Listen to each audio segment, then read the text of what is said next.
হরে কৃষ্ণ সুধী গৌরভক্তবৃন্দ, আমি আজকে শ্রাবণ শুক্লপক্ষের যে পবিত্রার্পণী একাদশী রয়েছে সেই একাদশীর মাহাত্ম্যটি আপনাদের পাঠ করে শোনাব।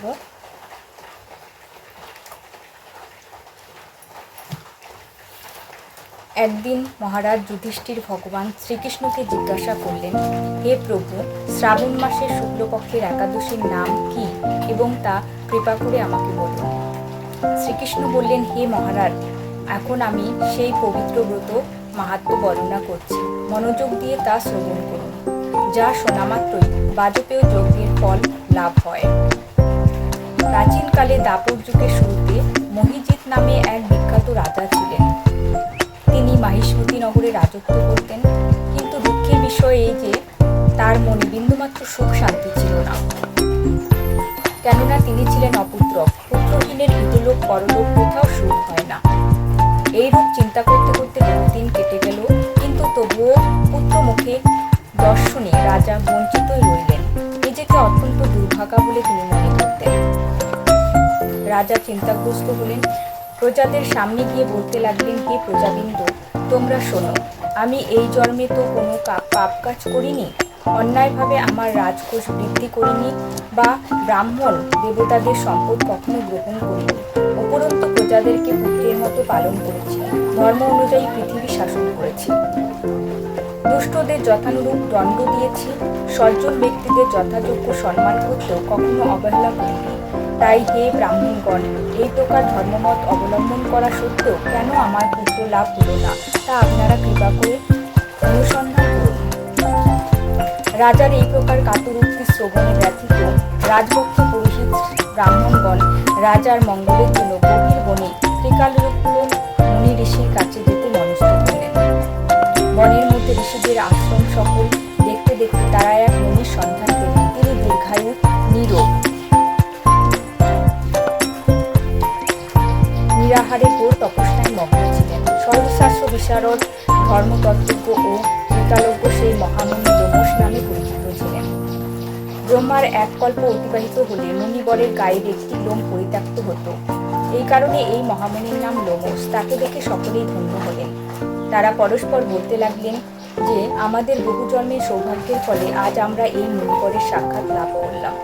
তারপর ঋষিবর তাদের সম্বোধন করে বললেন, কি কারণে আপনারা এখানে এসেছেন এবং কেনই বা আমার এত প্রশংসা করছেন তা স্পষ্ট করে বলুন। আপনাদের যাতে মঙ্গল হয় আমি নিশ্চয়ই তার চেষ্টা করব। ব্রাহ্মণেরা বললেন, হে ঋষিবর, আমরা যে উদ্দেশ্যে এখানে এসেছি আপনি তা কৃপা করে শুনুন। এই পৃথিবীতে আপনার মতো শ্রেষ্ঠ ব্যক্তি আর কোথাও নেই। মহিজিৎ নামে এক রাজা নিঃসন্তান হওয়ায় অতি দুঃখে দিন যাপন করছে। আমরা তার প্রজা, তিনি আমাদেরকে পুত্রের মতো পালন করেন, কিন্তু তিনি পুত্রহীন বলে আমরাও সবাই মর্মাহত। তার দুঃখ দূর করতে আমরা এই বনে প্রবেশ করেছি। হে ব্রাহ্মণ শ্রেষ্ঠ, রাজা যাতে পুত্রের রূপ দর্শন করতে পারেন, কৃপা করে আমাদের কোনো উপায় করুন। তাদের কথা শুনে মুনিবর ধ্যানমগ্ন হলেন। কিছু সময় পরে রাজার পূর্ব জন্ম বৃত্তান্ত বলতে লাগলেন।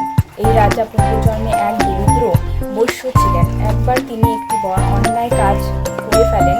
ব্যবসা করার জন্য তিনি এক গ্রাম থেকে অন্য গ্রামে যাতায়াত করতেন। এক সময় জ্যৈষ্ঠ মাসের শুক্লপক্ষের দিনে কোথাও যাওয়ার পথে তিনি অত্যন্ত তৃষ্ণার্ত হয়ে পড়েন। গ্রাম প্রান্তে একটি জলাশয় তিনি দেখতে পান, সেখানে জলপানের জন্য যান। একটি গাভী ও তার কিছু বাছুর সেখানে জলপান করছিল। তাদেরকে তাড়ি দিয়ে তিনি নিজেই জলপান করতে লাগলেন। এই পাপকার্যের ফলে তিনি পুত্র সুখে বঞ্চিত হয়েছেন, কিন্তু পূর্বজন্মের কোনো পুণ্যের ফলে তিনি এইরকম নিষ্কণ্টক রাজ্য লাভ করেছেন। হে মুনিবর, শাস্ত্রে আছে যে পুণ্য দ্বারা পাপক্ষয় হয়, তাই আপনি এমন একটি পুণ্যব্রতের উপদেশ করুন যাতে তার পাপ পারত্বে পাপ দূর হয় এবং আপনার অনুগ্রহে তিনি পুত্র সন্তান লাভ করতে পারেন। লোমশ মুনি বললেন, শ্রাবণ মাসের শুক্লপক্ষের পবিত্রার্পণী একাদশী ব্রত অভীষ্ট ফল প্রদান করে। আপনারা যথাবিধি তা সকলে পালন করুন। লোমশ মুনির উপদেশ শুনে আনন্দচিত্তে গৃহে প্রত্যাবর্তন করে তারা রাজাকে যে সকল কথা জানালেন, তারপর সকলে মিলে মুনির নির্দেশ অনুসারে ব্রত পালন করলেন। তাদের সকলের পুণ্যফল রাজাকে প্রদান করলেন।